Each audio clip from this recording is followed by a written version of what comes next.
Good day or good evening or whatever the fuck time it is when you're all watching this. How you doing? For Burn regulars, this is going to come as a slight surprise. This time I've got a scripted review. Now obviously most people will know that I tend to kind of do a review that only just classifies as a review because most of the time it goes way off topic and kind of just covers enough points to be classified as a review. However, this time I am going to talk about a little game I got introduced to last night by my very good friend Andy, and that game is called FTL. There he is at the bottom there, popping up, asking me how I'm enjoying the game. What a friendly guy. But you know what? I'll tell you what's not friendly. This game's not friendly. This game is a bastard.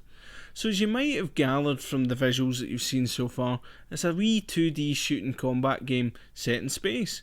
Looks simple enough. And it is. Once you get to grips with running the ship, it's an absolute doddle. So why is it a bastard, you're asking yourself? Because it's hard. It's hard as one of those dads that you see in films that doesn't hug their kids. It's hard in the old school sense that everyone wants to batter the fuck out of you, and once you're dead, you're dead. The game revolves around its namesake FTL, and for those that don't have a DVD box set of Battlestar Galactica, or just generally don't give a fuck about space travel, FTL means faster than light, i.e. flying faster than fuck.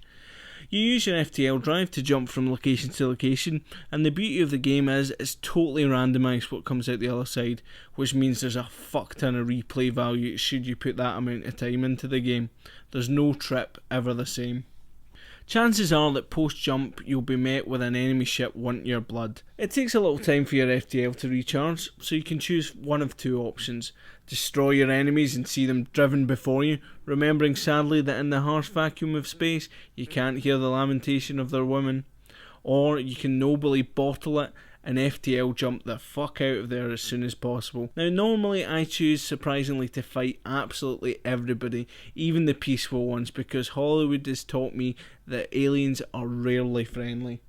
Now your ship's shields deflect most attacks, however they are initially knocked down, causing damage to your vital systems and sprouting fires around your ship, both of which your crew have to deal with. A nice but wildly frustrating feature of the game, if you don't have the manpower that is boarding and being boarded.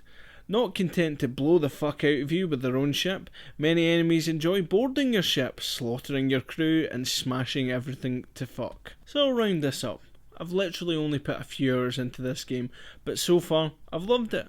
I've unlocked a few new ships, making the game a lot easier to deal with, and that definitely does improve the game. One fantastic element of the game, which I suppose is a pretty basic feature but I find an immense amount of childish joy out of, is renaming your crew. It brings a smile to your face during sad moments when you're being shot to shit, when you see a little man named Admiral Fuckbasher running around and valiantly battling every single fire he comes across until he dies of smoke inhalation. If there's one piece of advice I can give you about the game, don't run out of fuel, like ever, because as I neglected to mention earlier, you spend the entire game being chased down. That's right boys and girls, there's a time factor involved, and if they do catch you, you're going to get a Deliverance grade shafting. Now I've tested this game both on Mac and on PC, and to me they seem exactly the same. However, I have been reassured that the PC version has mods. That's of course the story of a Mac user's life. We always get shafted when it comes to gaming. At £6.99 of your UK money, I think it's cheap, but it could be cheaper, considering the type of game it is. If you knocked a few quid off that, say to £3.99, I think the game would be a definite bargain. What seems strange to me currently is there doesn't seem to be an iOS or an Android version existing, because this game is totally built for it. Some nice touch controls on a tablet like the iPad would be absolutely perfect for this game.